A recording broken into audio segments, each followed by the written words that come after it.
Some breaking news that we wanted to bring to you this hour.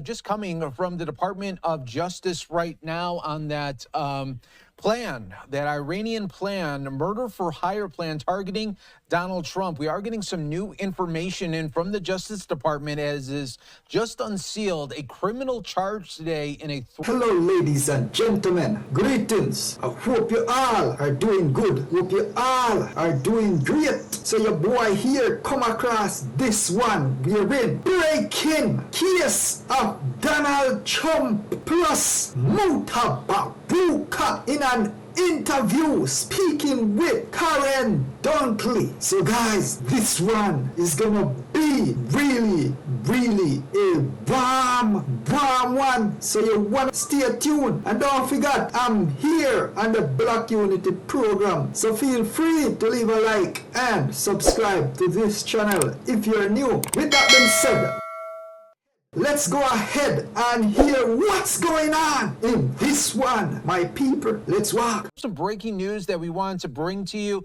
this hour. Just coming from the Department of Justice right now on that plan, that Iranian plan, murder for hire plan targeting Donald Trump. We are getting some new information in from the Justice Department as is just unsealed a criminal charge today in a thwarted Iranian plot to kill President-elect Donald Trump before this week's presidential election. A criminal complaint filed in federal court in Manhattan alleges that an unnamed official in Iran's Parliamentary Revolutionary Guard instructed a contact this past September to put together a plan to surveil and ultimately kill Donald Trump.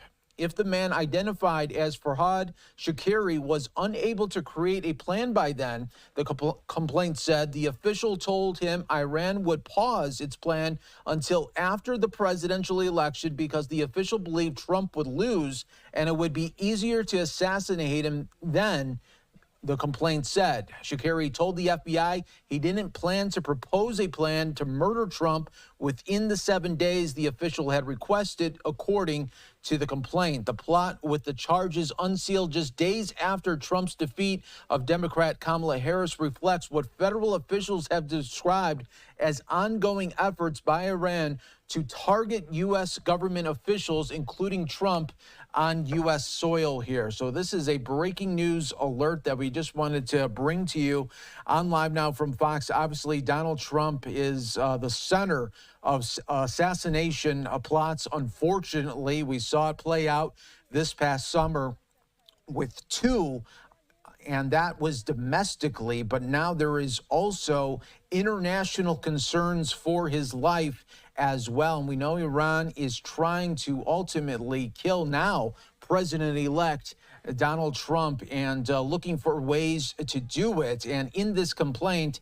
talking about they thought he was going to lose the 2024 election and thought, okay, it's going to be much easier to assassinate him then when he doesn't have maybe all of the protection surrounding him. Well, things have changed. He won, of course, on early Wednesday morning, being declared the winner. And now, as you can imagine, security will be so ever tight around President-elect Donald Trump. But this news just coming in and really unsealed by the Department of Justice. Again, I just want to reiterate that this criminal complaint filed in federal court in Manhattan alleges that an unnamed official in Iran's Parliamentary Revolutionary Guard instructed a contact this past September to put together a plan to surveil and ultimately kill Donald Trump. So this was after the two assassination attempts domestically,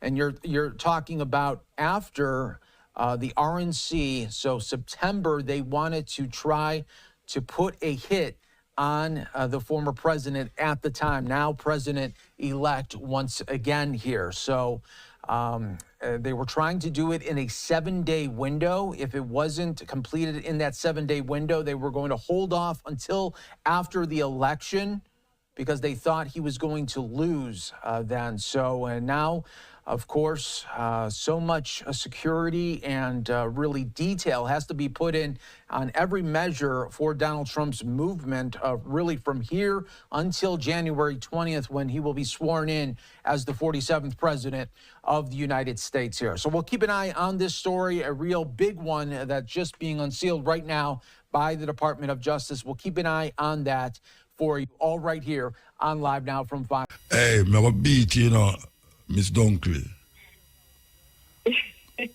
Oh, you for do me that? Oh, you for do me that? you know, language. Time zone. A woman who take plane for go to work get caught in a time zone. Yeah, me don't understand that. You take plane for go work every day and you get caught in a time zone.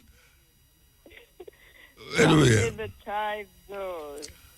All right, we're talking to our sister. We talked to her about how much weeks ago we talked to you? 6 weeks ago. 6 weeks ago. Over 2 weeks. Yeah, out of election. Yes. What a difference 6 weeks make. What a difference. Tell me something. Is what going? Is what going? What really happened? Tell me what going on. Tell me.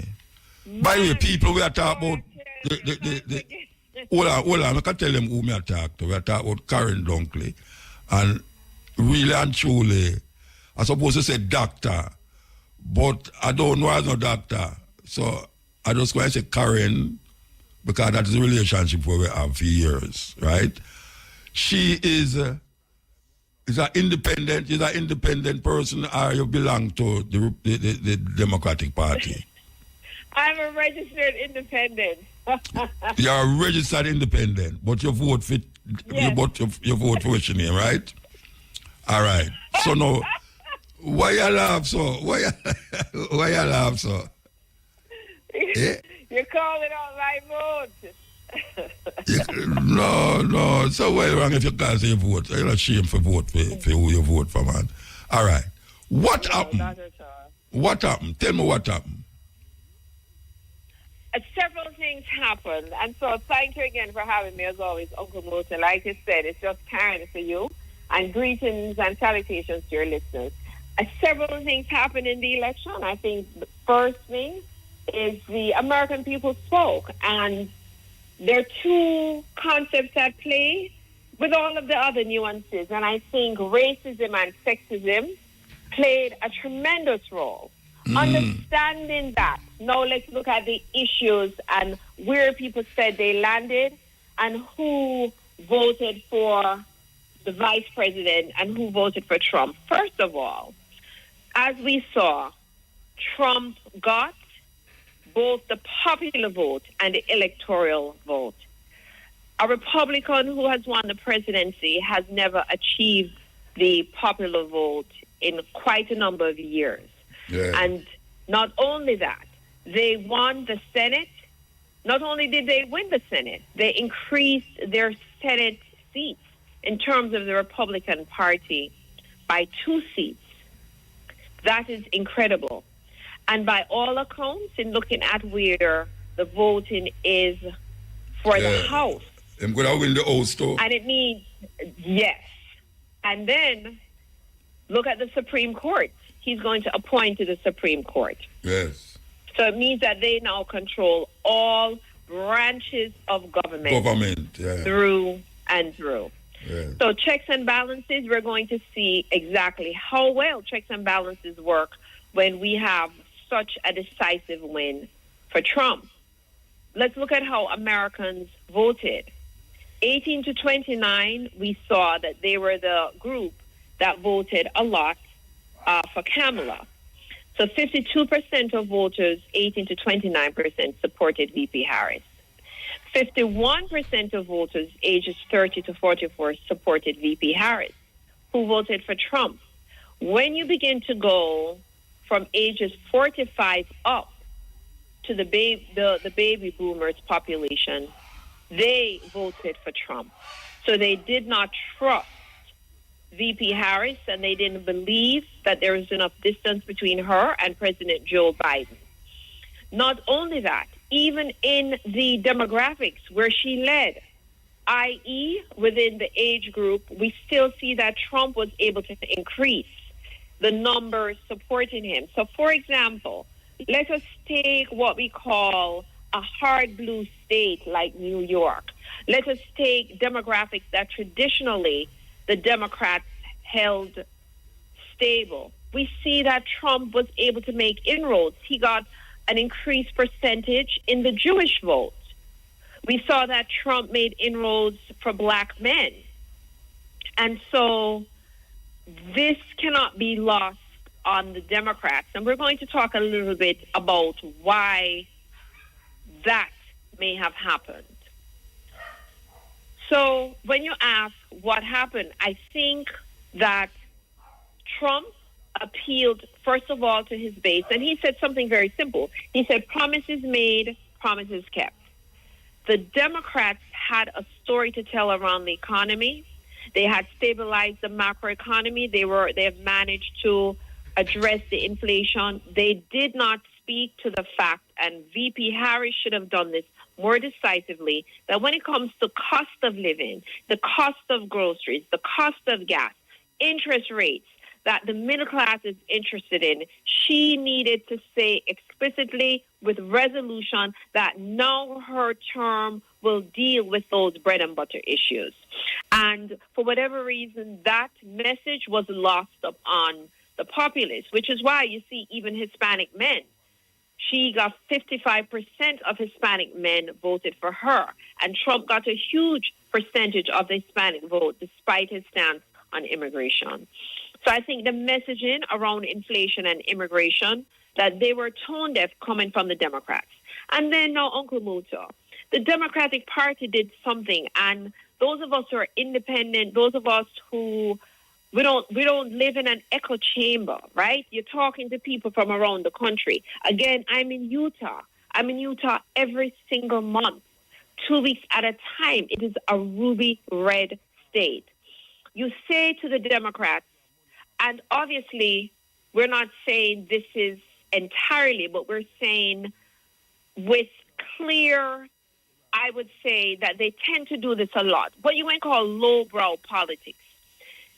They're saying they have to have a DJ. They're not talking to black people about the issues. They have a DJ singing to us. They have somebody on stage twerking. They think they're going to get us with all these so-called celebrities. You will lose the middle class black vote. You're going to lose the conscious black vote, because sometimes by losing it doesn't necessarily mean that they're going to vote for Trump, but it simply means that they're not going to turn up to the polls. And we kept saying to them that we're tired of the poverty pimps. We're tired of people who give us a song and dance and you can't see them post-election. For example, Pennsylvania, Philadelphia continues to be the poorest big city, even though Philadelphia has consistently delivered the Democratic vote. Therefore, the Democrats can carry the Commonwealth of Pennsylvania in the Electoral College. In order to win Pennsylvania, you need at least 60% plus of Philadelphia to turn out. When I flew in from Utah on Tuesday morning, Uncle Muto, and I walked right into my polling station, I was planning to work on my phone. When I walked into the polling station at True Playground, I asked the gentleman, I said, wait a second, there's no one online? No line. Red flag. I said, this is not good. I walked right in, voted, and came right out. There was no line. I started to call anybody who was somebody in the Democratic Party to say, we are in trouble in Pennsylvania, because I went to my polling station. I live 2 blocks over from the center of the city. I went to 2 other polling stations. No line. Red flag. Hold on. Could it be that they voted already before you reached there the day before and sending them by No? No, in the Commonwealth of Pennsylvania, our early voting is not like New York. Okay. In order to do early voting in the Commonwealth, you have to mail in your ballot. You cannot do like what you can do in New York, because I lived in New York for so many years, where you can actually go to a voting site and you get to do the electronic voting and the count. In the Commonwealth of Pennsylvania, early voting is mailing in your ballot. And many people were not open to mailing in ballots, self-included, because we saw ballots being burned. And I felt like I didn't want my ballot to not end up where it was supposed to end up. So I flew in. It's a 6-hour flight, almost 6 hours with a jet stream coming back, 5.5. I had a late, it was almost a 10-hour flight to come back to vote. That was concerning. You go to Michigan with Milwaukee. Wisconsin with Milwaukee. You go to Michigan with Detroit. Again, Trump lost those states to Biden in 2020, but not seeing the Democrats fulfilling their promise at the local level, it carried over into the national election. So this was going to be. Then here's the thing now. The Democratic Party, we said to them, again, we're tired of the poverty pimps, the same old, same old. We deliver the election, we have nothing to show for it. But too far left. Some individuals... Hold on. You say, hold on, you say, you tell me, say, you believe that the Democrats was going too far left. That's what you say? Yes. Yes. Too far. I never think so. Yes, because Okamuto, on transgender, I have couples who are same-sex couples, and they said, Karenn, we do not support children being able to say they're changing their sex. Yes, couldn't support that. You couldn't support that. It's too far left. Couldn't support that at all. So these are the kinds of issues. People don't want to be shamed, so they're not going to tell them. So they say, oh, this is it. It's too far. It is too progressive for even the most progressive person. But when Trump amplified by saying, you're saying you pick to go to school a boy, and when him come home is a girl. And the people them actually believe what I say. Yes. So you say you pick in the morning. I mean, really. Anyway, continue. So that is it. And so you get a taste of exactly where people fell. And not only that, the fact that in some instances they had biological males. People had a visceral reaction to being able to participate in female sports. So those are the nuance outside of the inflation and outside of the immigration. What the population was saying is that the Democrats became the real threat to democracy. Not the autocrat Trump who says he wants to be a dictator for a day. No, not him who says the first thing that he plans to do when he gets in office is to exact revenge upon everyone who contributed to his indictment and his conviction. No, not him. He was not the threat to democracy. He was not the threat to democracy who was forged an alliance with Putin and whoever else, right? No, he was not the threat to democracy. Who the population and the popular vote considered to be the threat to democracy were the Democrats being so far left and so progressive on the issue. Yeah. All right. So what do you think will happen now? All right. Give him that image there and as an independent. What do you think will happen? You think Trump going to do everything with him going to do? Tell me. Yes, because Trump did everything that he said he was going to do the first time around. And so it passed his prologue in 2016 when he beat Hillary Clinton. He did remember, he empowered ICE. I met people in Jamaica, and I was a principal at the time, and sometimes my students would just disappear. And I would say, what happened to such and such? They said, oh, they got deported by ICE. He said, I'm going in to tackle immigration. The border crisis is an issue. Let me tell you something. People are criticizing black men. Black men indicated that they had issues with VP Harris very early on. And what needed to happen is, instead of chastising them, is to listen to them. That they wanted something that was reasonable on incarceration, the mass incarceration of black males.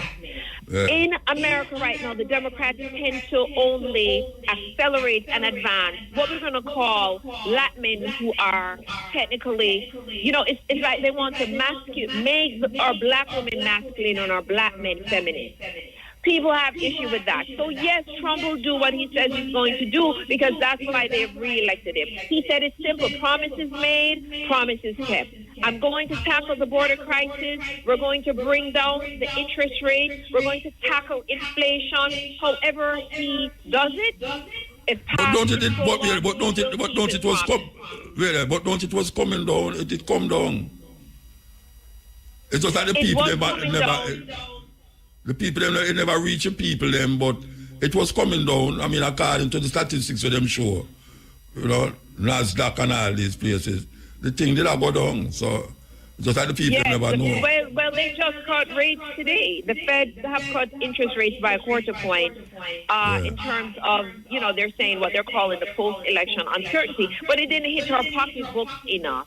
Well, actually, Trump make $1 billion day before yesterday. Yesterday make $1 billion. There we go. Right? Now imagine if we had almost 100,000 in the stock market, we would have had $1 billion. Yeah, the man make $1 billion as him willing make $1 billion. And him choose social things start fly up again. The man, what you call it, Musk. Elon Musk gone with him, I tell you. So, you're legal up the door. Well, listen, you hear what the president-elect has said, that he even plans to go after naturalized citizens if they're in mixed immigration households. So no, let me tell you something. Hold on there. You know, so me and Jackie have the argument there at the house. I'm going to tell her what I'm saying. She said, dad, that, him uncle, all right, you going to hold the phone, Don't go away, Don't fly go Utah, Don't fly go Utah. Hold the phone. All right, we have to take a cash pot thing. All right, we're going to take the cash pot and come forward. So I want to tell people, them, listen, up, at pick and cash pot special pot draw, up next. Momentarily, soon. Like, no. Okay, so we're talking to Dr. Karenn Dunkley. You still there?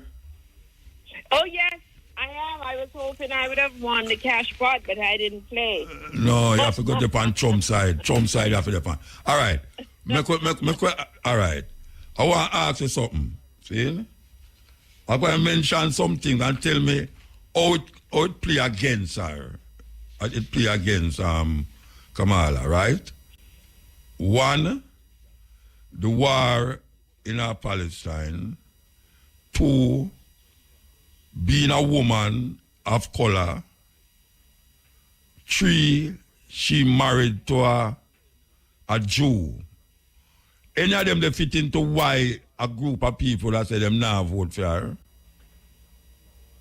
Yes, I think yes.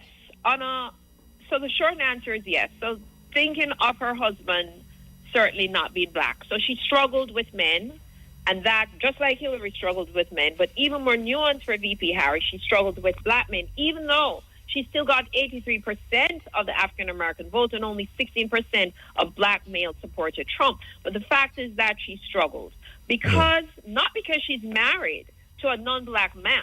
That is in addition to, but that was based on her record as Attorney General when she was in California. The black men felt, again, that she was extremely punitive towards them. Her being a woman, yes. I think there is still a segment of United States and maybe culture, right? The ethos that simply says that a woman can't rule me, a woman can't govern me. A whole heap of man will say that. Yeah. And to lead me, the greatest country on earth, no, we can't have a woman leader, right? Which is Hillary lost. Much more a black Black woman. And let's say black woman, and Indian, absolutely no way. The daughter of immigrants, no. So I think that played a role. Now, I think that the ongoing conflict between Israel and Palestine did pose some significant challenges for the vice president. We noticed that her administration did espouse very strong support for Israel, Uncle Muto. Yeah, of course. And that strong support led to a lot of discontent among Arab Americans and Muslim voters because they remained critical of the U.S. stance on Gaza, what was happening. Yeah. And what we found is even if they again did not vote for Trump, this dissatisfaction resulted in them not voting for Kamala. outside, exactly, not voting for her, and that was it had an unfortunate impact again in terms of the voter turnout and the voting populace. So it never affect the college youth them because them was the ones who did start the uprising against the Israeli them, during the time. I remember the whole university, them did really lick out against Biden. Exactly. Yeah. But remember, white young men voted for Trump. And also, her base, when you look at her coalition in swing states as little as it's kept, as quiet as it's kept, as little as it is known in Pennsylvania. And in Michigan, they have significant Arab American populations. And so it became difficult. How now could she balance this support of Israel, the ongoing situation, the stance on Gaza? And so these populations just simply said, we will sit this out. It was very complex for her to navigate. Yeah. Well, I will tell you, I got the same thing I asked you the last time. I got to ask you again.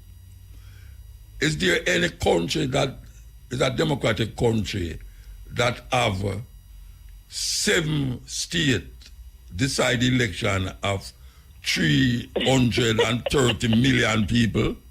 7 states? You know any other country where do that?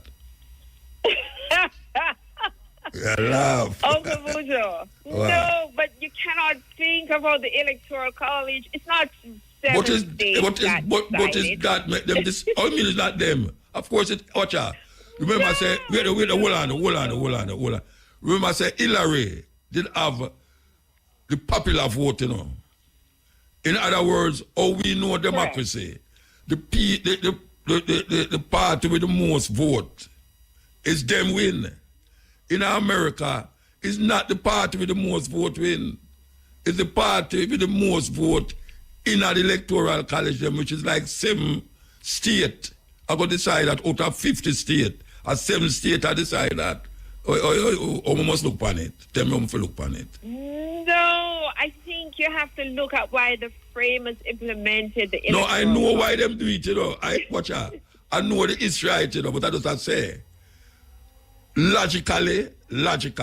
You know, them frame a whole heap of things down the line we need to throw away. Same thing like the Roe v. Wade thing. All right, a whole heap of things need to throw away. Because even Donald Trump now say, he might go draft your 1870 law to bring it back here so now, to come deal with something here so, which is madness. See it? You should have moved forward instead of you go back for some scrupulous things where they oppress black people over the years. So I understand where they matter about the same thing and, Ray, but it's madness, Rasta. It's madness. It's madness. Yeah, but Uncle Musa, okay, let's say there was no Electoral College, Trump would have still win the popular vote. Yeah, man, I never said no, but we I say Hillary would have win the vote the other time too. Right. Yeah, and then maybe if Hillary did win, if Hillary did win, Trump wouldn't be there to come run as or no. Okay. It's just that.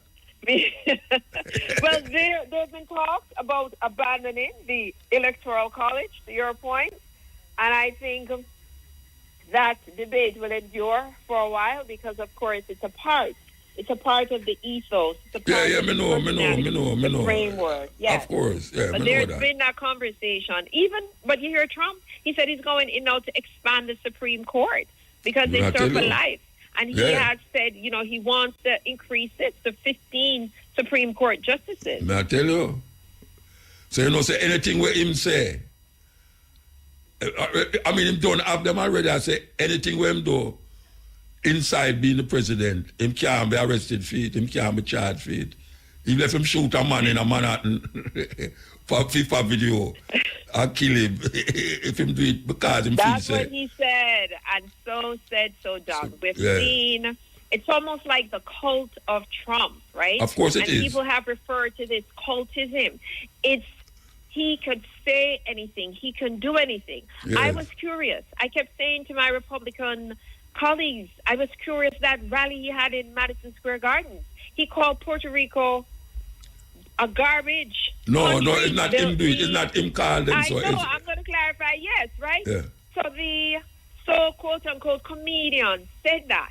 He never distanced himself. No. And all of these Latino, they came out and said, you know, leaders, this is wrong. But we saw that Latino men came out in record numbers for Vice President Trump. Yes. And him dress up the next day in a garbage truck. Him go in a garbage truck. No really no easy, no Rasta. The man dress up in a one of them luminous jacket and a garbage truck. Him a drive. And in a park, him a drive round and round, you know. Him never drive go nowhere. That's right. Him just in a circle. But them not show that, you know. Them not show that, you know, say, it's a circle thing him a do in a car park, a circle place. You know, them not easy boy. Anyway, Mama, give thanks, you know. Give thanks. Give thanks for life and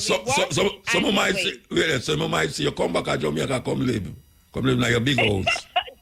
Yeah, well, I may have to come and move in with you and Sister Jackie, of course. No problem. Or come and stay with Aishi. But Jamaica is always home. And you see why we have to invest in Jamaica and lift up Jamaica, because these countries will continue to do what they do. Of course. And look here, you could have run in an election, don't you know? You know? I can't do that because I'd have to, work on constitutional reform. You'd have to give up your citizenship in America. Yes, the U.S., right. If you're a Canadian or member of the Commonwealth, you can run. But for those of us who are U.S. citizens, so we're asking for constitutional reform now. Yeah, well, that never try to do that, so no. Anyway, so you fly to Utah this evening or tomorrow, tell me? No, I fly to Utah in a few days, and everyone there, they're jubilant, they're excited. They feel like, you know, that Trump, by the way, you know, Uncle Muta, they're saying that his election is prophecy. That prophecy has to be fulfilled. Them say Trump is Jesus. Wait there. Them say, me see some people I get interviewed, them say, it's God bring back Jesus upon earth in the name of Trump. Me hear them say it. It's God. Yeah. Them say it's God bring him back in the name Donald Trump, and it's him come to save the world. And the world them talk about, not just America. I'm glad, so you see it, so you know, and they believe that. So they of course, said that them you were believe heading too far left. Yeah, all right, Mama, give thanks, yeah? Blessing, give thanks. Stay in touch, you know. Yes, absolutely. Yeah, in case them want evict you, you know, so you have somewhere to go, all right? That's right. All right, Mama, give thanks, yes. Give thanks. Yes. Break time. So my people, this one was indeed a warm one. So feel free to leave an honest comment down in the comment section.